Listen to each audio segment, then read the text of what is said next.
Bonjour à toutes et à tous, je vous retrouve aujourd'hui pour une carte avec les nouveaux tampons Polka Doodles arrivés au magasin hier et j'ai déjà montré un petit aperçu sur les réseaux sociaux, notamment Instagram et le Club Tout en Colle sur Facebook.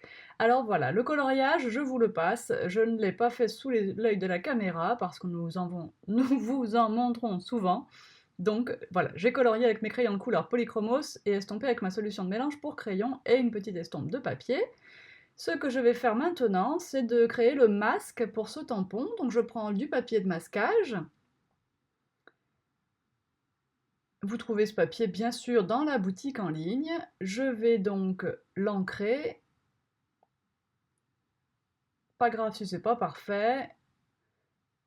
Je nettoie le tampon, je le range, je sors mes ciseaux et je détourne. Et vous voyez que j'ai préparé aussi les tamponnages pour les autres tampons que j'utiliserai dans cette série de cartes.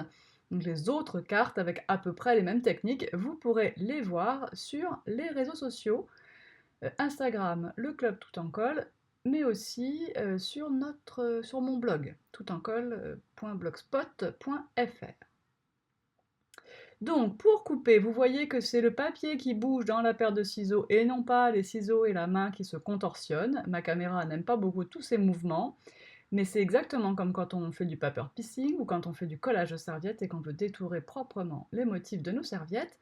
On fait tourner le papier dans la paire de ciseaux. Et comme ça, on a des arrondis bien ronds et on n'a pas des sommets partout. Le masque est prêt. Alors l'idéal, c'est quand même de faire le coloriage après, hein. C'est-à-dire de masquer, enfin de tamponner, de masquer, de faire tout le fond de carte, puis de colorier, parce qu'en faisant comme j'ai fait là, on a quand même une partie des couleurs qui va rester derrière le masque, ce qui va lui permettre de coller un petit peu moins longtemps. Un masque, on peut le réutiliser entre 5 et 10 fois, mais voilà. Euh, Là, du coup, j'aurais quand même dû, mais je n'y ai pas pensé avant, évidemment. Donc on pose correctement son masque. Comme on vous le dit souvent, il faut couper en mordant légèrement sur le trait noir. Donc vous placez votre masque délicatement.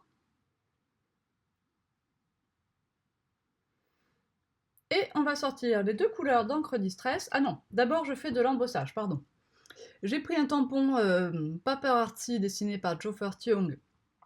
Je vous rappelle qu'il y a un groupe sur Facebook, le groupe Paper Artsy, enfin je ne sais plus comment ça s'appelle, mais il y a un groupe Paper Artsy pour partager et avoir des idées avec leurs tampons. En tout cas, moi là, je prends ce tampon flocon et je vais utiliser la poudre à embosser Sparkling Snow. Alors j'aime bien faire par étapes pour éviter de mettre mes doigts dans la poudre à embosser non fondue. Je vous rappelle que quand on utilise une poudre pailletée, Wow fait des poudres vraiment magnifiques, et malgré tout, quand on utilise une poudre pailletée, quand les tampons sont très fins, il peut y avoir des petits soucis d'accroche. En fait, il n'y aura pas assez de couleur et trop de paillettes. Enfin, donc attention, si les tampons sont très fins, ancrez 2 fois, par exemple, grâce à vos preuves de précision, ça aide déjà. Et puis faites fondre par le dessous, comme ce que je suis en train de faire actuellement hors champ. En plus, les nouveaux pistolets à embosser Wow ont 2 positions. Donc moi, je mets sur un et je fais chauffer par-dessous pour déjà faire fondre un petit peu mes poudres. Ça fait accrocher les paillettes. Et ensuite, je me replace sur le dessus. J'ai rarement besoin de la position 2. Donc là, vous les apercevez un petit peu, les flocons en brillance. Bon, de toute façon, c'est poudre blanche et paillettes. Donc sur le papier blanc, vous verrez pas grand-chose. Mais le principe, c'est de faire du résiste. Et j'ai ensuite ajouté des flocons, vous les voyez, en Beautiful. Je les ai superposés hein, sur les autres, comme ça me fait un ciel avec plein de jolis flocons. Je sors 2 Distress classiques, la Peacock Feathers et la Iced Spruce, je crois que c'est ça. Pumice Stone peut-être, non, Pumice Stone c'est. Et du coup je vous montre comment je fais pour mes applicateurs, parce que moi je prends un applicateur par couleur. Alors je sais, ça fait beaucoup, mais enfin je trouve ça tellement plus pratique que je le fais comme ça. Et donc si certaines d'entre vous investissent dans un applicateur par couleur, voici comment je procède. J'ai déjà mes 60 applicateurs pour les oxydes, mais je n'avais encore jamais fait ce travail pour les classiques. Donc progressivement, à chaque fois que j'ai besoin d'une couleur pour laquelle j'ai pas encore fait mon applicateur, eh bien je range correctement, j'organise plus exactement. Donc d'abord un petit rond perforé avec ma plus petite perforatrice serre qui doit faire 1 cm et les initiales de la couleur, ça je le mets au-dessus. Ensuite, je mets un petit scotch autour de l'applicateur pour distinguer que celle-ci c'est bien les classiques et pas les oxydes. Et puis ensuite, je prends mes petits rangements pour applicateur que je mets dans mon tiroir Ikea Alex qui est sous mon bureau. Et puis voilà. Alors, on fait attention aux petites parties du papier de masquage qui pourraient rebiquer, les parties les plus fines, on essaye de pas trop être violent avec l'applicateur à cet endroit-là. Je vais faire volontairement des traces rondes, voilà, vous m'avez vu appuyer un petit peu, pour faire un petit effet dans le fond, que ce soit pas complètement uni. Et donc j'applique au-dessus l'encre bleue. Et là aussi, je fais des petits effets de rond avec. Voilà. Ça, j'ai un joli ciel qui me plaît bien, entre le gris fumé du Pumice Stone et puis ce joli bleu bien chaud, si on peut dire qu'un bleu est chaud, du Peacock Feathers. Donc vous voyez ici très clairement les petites couleurs qui se sont transférées sur la colle de mon papier de masquage. Puis alors, je fais très attention parce que le motif est très grand. Puis comme en plus c'est la première fois que je colle ce motif, forcément le papier est encore très collant. Donc j'essaye de ne pas trop tout arracher, j'ai pas envie de le redécouper tout de suite ce masque. Et je le range sur l'emballage de mon tampon.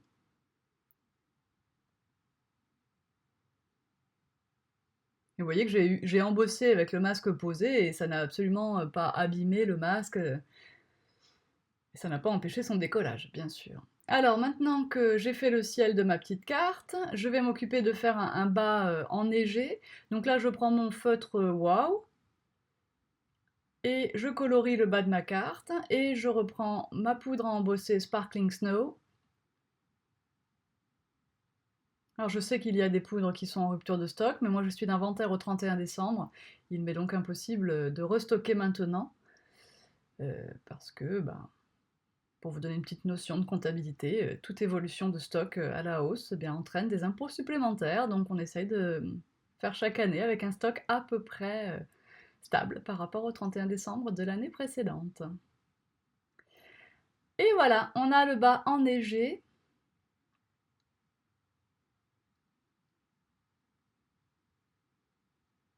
Je vais maintenant faire un petit sentiment. Ah, je vais ajouter quelques sequins, pardon. Donc là, je prends les sequins de ma box scrap du mois de décembre, tout en colle bien sûr, que je vais coller avec un petit peu de Glossy Accent parce qu'il est là.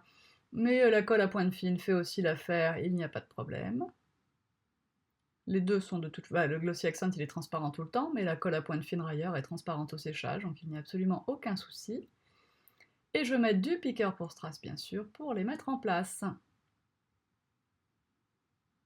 Je remets la petite aiguille, ce qui me permet de déboucher plus facilement mon Glossy Accent quand j'en ai besoin. Une petite aiguille à tête de couture. Et puis on essaye de remettre les sequins sans trop en perdre dans le petit sachet. Bon, c'est raté pour moi, vous voyez. Je vais les reprendre un par un. Ensuite, je prends mon tampon lettreur et je mets les lettres, enfin le mot Joyeux Noël. Je le teste sur un bout de papier, parce que j'ai souvent l'habitude de le prendre à l'envers sans faire exprès, c'est d'ailleurs le cas, voilà. Et puis je vais bien l'ancrer, faire plusieurs essais sur mon bout de papier, avant de le faire directement sur la petite étiquette, que je découpe dans un papier Maya blanc, à l'aide d'un die étiquette. Mais bien sûr, quoi de plus simple que de faire ce petit fanion à la main si vous n'avez pas de die étiquette. Donc, je fais bien attention à l'alignement de mes lettres, voilà, j'en ai assez fait pour les essais, et maintenant, je fais attention de centrer le mieux possible. J'aime beaucoup cet effet machine à écrire, vraiment, ça me plaît énormément. Je vais ensuite colorer un petit peu cette étiquette avec les deux encres Distress que j'ai utilisées pour le ciel, et sans remettre d'encre sur les applicateurs, ce qui reste suffit largement. Je vais ensuite coller cette petite étiquette sur un morceau de mousse 3D, c'est-à-dire un morceau de scotch 3D.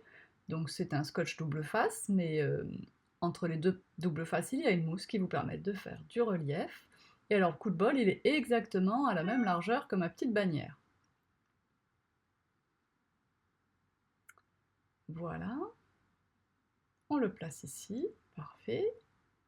Je vais maintenant choisir un petit morceau de papier bleu, et alors je vais prendre un bleu, ça doit être Calypso, en papier basil, parce que j'aime beaucoup faire mes contours de cartes en basil, parce que ça fait un peu de papier texturé. Et je vais vous montrer ici comment on fait pour ne pas gaspiller du papier, et c'est vrai qu'on ne le fait pas systématiquement Dans les vidéos, ben, j'ai envie de dire parce qu'on est trop riche en papier. Et on devrait économiser un peu plus notre matière. Et donc ici, on n'a pas besoin de la partie centrale, donc on peut tout à fait, avec un autre die bien plus petit bien sûr que le fond de carte, et vider cette partie qui pourra nous servir du coup pour autre chose. Et dans le montage final de la carte, ça ne se verra absolument pas.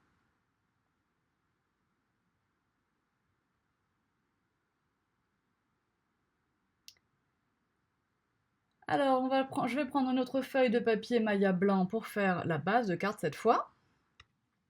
Donc je vais coller mon petit cadre bleu sur le papier Maya blanc, en respectant un écart identique en bas et à gauche. Voilà. Je vais maintenant pouvoir coller ma base de carte, mon fond de carte, joliment décoré sur ce petit cadre bleu. Alors, fais attention quand j'ai mis des paillettes, tout ça, de pas trop frotter avec mes doigts, donc je prends un papier pour pouvoir frotter comme il faut, maroufler presque, et donc faire adhérer la colle partout. Ici, je respecte un écart identique à celui de gauche sur la droite avant de couper. Je prends ma bille à gaufrer, je marque le pli. Tout ça, on vous l'a montré des milliards de fois, mais je sais que j'ai toujours de nouveaux abonnés chaque jour, donc je vous le remontre, bien sûr. Merci à vous d'ailleurs pour pour découvrir la chaîne et pour votre fidélité pour les plus anciennes d'entre vous. Un petit sequin est tombé, donc on le recolle, et cette carte est maintenant terminée. Pour voir les autres de la série avec les autres tampons Polka Doodles avec les petits gnomes, eh bien je vous invite à nous rejoindre sur les réseaux sociaux, hashtag tout en colle, sur Instagram, et je les mettrai aussi sur le groupe et sur le blog, sur le groupe Facebook et sur le blog. Alors je vous dis à très bientôt, et préparez bien vos fêtes de fin d'année. Bye bye!